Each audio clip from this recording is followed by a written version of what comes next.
Assalamualaikum warahmatullahi wabarakatuh. Baik, sebelumnya perkenalkan, nama saya Nila Agustini. Saya berasal dari Universitas Tengku Umar, Fakultas Kesehatan Masyarakat, Prodi Gizi.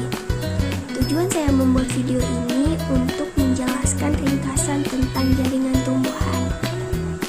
Baik, yang pertama itu saya akan menjelaskan apa sih itu jaringan. Nah, jaringan itu sering disebutkan sebagai kemampuan sel yang aktif dalam segala proses kehidupan, yakni aktif berfotosintesis, aktif mengadakan metabolisme, dan aktif berkembang biak. Selanjutnya, jaringan tumbuhan itu terbagi menjadi dua macam. Yang pertama itu ada jaringan meristem. Jaringan meristem itu jaringan utama yang menyokong proses pertumbuhan tanaman, mulai dari yang tinggi dan besar batangnya, kemudian panjang, penyebaran ranting, dan lain sebagainya. Dan sel-selnya senantiasa aktif membelah.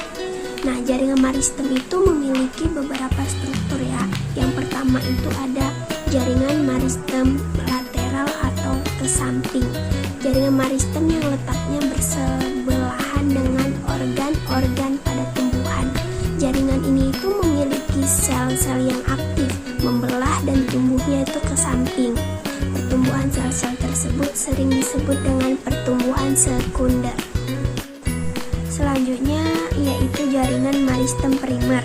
Jaringan meristem primer adalah jaringan yang menghasilkan pertumbuhan primer atau akar pertumbuhannya yang memanjang dan meninggi. Biasanya itu terletak di ujung batang dan akar. Nah, selanjutnya itu ada jaringan meristem sekunder.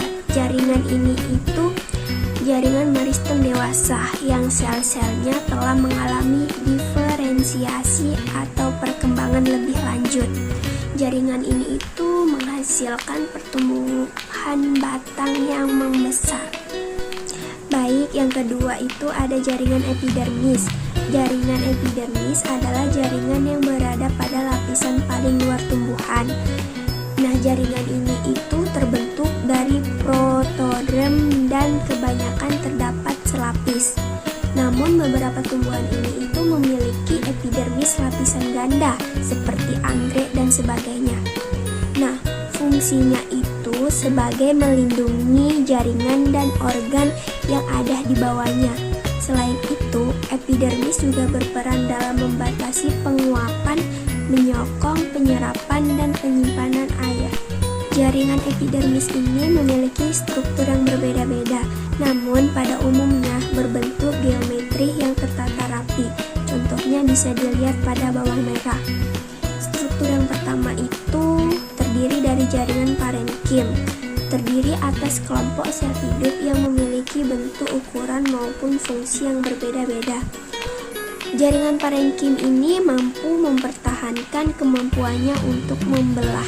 Struktur yang kedua itu ada jaringan penguat atau penyokong. Jaringan ini itu tumbuhan yang berfungsi untuk memberikan dukungan mekanis, kekuatan, dan menjaga bentuk tubuh tumbuhannya. Jaringan ini itu terdiri dari dua. Yang pertama itu ada jaringan kolenkim yang bersifat elatis, dan yang kedua itu ada sklerenkim atau yang bersifat kaku dan kuat. Nah, berikutnya itu ada jaringan pengangkut, terbagi menjadi dua juga. Yang pertama itu ada xilem, yaitu mengangkut air dan garam mineral dari akar ke seluruh tubuh tumbuhan. Yang kedua itu ada phloem, yaitu mengangkut hasil fotosintesisnya itu dari daun ke seluruh tubuh tumbuhan. Baik, sekian dari saya. Wassalamualaikum warahmatullahi wabarakatuh.